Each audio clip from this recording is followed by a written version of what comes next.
26 जानेवारी 1950 रोजी या देशात संविधान लागू झालं। या दिवशी भारत हा प्रजासत्ताक झाला। याविषयी डॉक्टर बाबासाहेब आंबेडकरांनी आपलं मत मांडलंय। आपण 26 जानेवारी 1950 रोजी विरोधाभासांनी भरलेल्या जीवनात प्रवेश करणार आहोत। आपल्याला राजकीय जीवनात समानता हवी असेल, मात्र आपलं सामाजिक आणि आर्थिक जीवन हे असमानतेनं भरलेलं राहणार आहे, असं डॉक्टर बाबासाहेब आंबेडकर म्हणाले होते। भारतात संविधान लागू झालं, कायद्याने सर्व समान झालं, पण काही लोकांची मानसिकता बदलणार नाही, या प्रामुख्याने ते लक्ष वेधताना दिसतात। तसंच ते भारतीय लोकशाही बाबतही आपलं मत व्यक्त करतात। लोकशाही हा भारताचा बाह्य पोशाख आहे।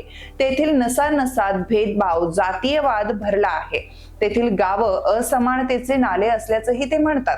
भारतासारख्या देशात संविधानाच्या माध्यमातून अस्पृश्यता निर्मूलन करणं, वंचित घटकांसाठी ठोस उपाययोजना करणं, महिलांसह सर्वांना मतदानाचा समान अधिकार देणं हे खूप मोठं यश आहे आणि यात डॉक्टर बाबासाहेब आंबेडकरांचा सिंहाचा वाटा आहे।